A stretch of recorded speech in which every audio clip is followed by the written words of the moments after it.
আমি নির্বাচিত হলে আমার শিল্পী ভাইদের সম্মান রক্ষা করার জন্য কাজ করব। তারা যেন কোথাও হাত না পাতে। এবার নির্বাচনের প্রত্যাশা আমার এটাই যে এই নির্বাচনটা খুব সুষ্ঠু এবং সুন্দর নির্বাচন হবে এবং আমরা আশা করি এই নির্বাচনে বিজয়ী হব ইনশাল্লাহ। আমরা একটা সুন্দর কমিটি তৈরি করতে পারব। আচ্ছা, দুটি প্যানেল হয়েছে। একটা হচ্ছে মিশা সওদাগর ডিপজল আর মাহমুদ কলি নিপুণ। তো এই দুটি প্যানেলের মধ্যে আপনি মাহমুদ কলি এবং নিপুণের প্যানেলটাকে কেন বেছে নিলেন? শিল্পীরা সবাই আপন। তারপরে কিছু, কিছু মনের ব্যাপার থাকে। সেই অর্থেই কিন্তু আমি বেছে নিয়েছি। তো এই সমিতি নিয়ে আপনার পরিকল্পনা কি, বা আপনি সমিতির জন্য কি করতে চান যদি নির্বাচিত হন আপনি? আমি নির্বাচিত হলে আমার শিল্পী ভাইদের সম্মান রক্ষা করার জন্য কাজ করব। শিল্পী ভাইরা যেন সঠিকভাবে কাজ করতে পারে এবং তারা যেন কোথাও হাত না পাতে, নিজেরা কাজ করে কর্ম করে যেন তারা খেতে পারে, পরিবার নিয়ে ভালো থাকে। শিল্পীদের সোজা কথা শিল্পীদের স্বার্থ সংরক্ষণ করব আমি। আচ্ছা, একটু বলি যে গত নির্বাচনে ইলিয়াস কাঞ্চন সাহেব উনি এসেছিলেন। ওনার কাছে অনেকের প্রত্যাশা ছিল অনেক বেশি। উনি আসলে প্রত্যাশা কতটা পূরণ করতে পেরেছে এটা আমরা জেনেছি। অনেকেই বলেছে যে আসলে আশানুরূপ প্রত্যাশা পূরণ করতে পারেনি। তো আপনি কি তেমনটা পারবেন বলে আশাবাদী?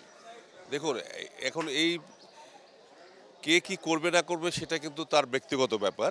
তো আমি ডেনিস সিরাক যেহেতু আলাদা একটা মানুষ, আলাদা সত্তা নিয়ে পৃথিবীতে আছি শিল্পী হিসাবে।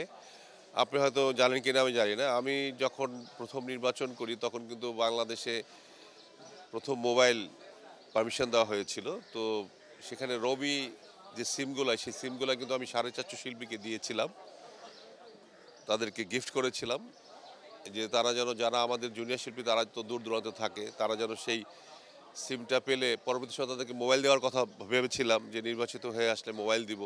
তখন মোবাইল এর জন্য দিতে চেয়েছিলাম যে এই শিল্পীরা জুনিয়র শিল্পীরা কিন্তু দূর দূরান্ত থাকে তারা কিন্তু এসে এখানে কাজ খোঁজে। তখন তার কিন্তু যাতায়াতের যে কনভেন্সটা খরচ হয় সেই টাকাটা তো তার পাওয়া হয় না যদি কাজ না থাকে। তো সেই চিন্তা করে আমি তাদেরকে সিম দিয়েছিলাম এবং পরবর্তী সময় আমি পাশ করে তাদেরকে মোবাইলে দেওয়ার কথা দিয়েছিলাম। তো আপনারা নিজেরা ভালো করেই জানেন যে একটা লোক যখন একটা প্রতিশ্রুতি দেয় এবং সেই প্ল্যাটফর্মে সে আসলেই কিন্তু সেই কাজটি করে।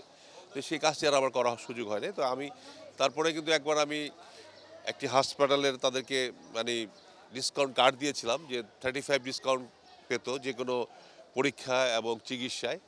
১০ বছরের জন্য সেই কার্ডটি ভ্যালিড ছিল কিন্তু। তো শিল্পীদেরকে নিয়ে আমি এরকম পরিকল্পনা করি এবং চিন্তা করি। আর আগামীতে আমার ইচ্ছা আছে যদি আল্লাহ আমাকে বাঁচিয়ে রাখে, আমি একটা হসপিটাল নির্মাণ করব। যেই হসপিটালে শুধু শিল্পীরা নয়, মিডিয়া জগতে যারা কাজ করে যে আপনারা যারা ক্যামেরায় কাজ করেন, তাদেরও পরিবার সবাই যেন কোনো ফ্রি চিকিৎসা করতে পারে এবং চিকিৎসা নিতে পারে।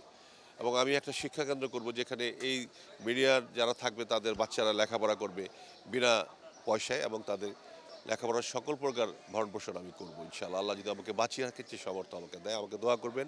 সেটাই আমি মনে, মনে আমার কামনা আছে, ইচ্ছা আছে।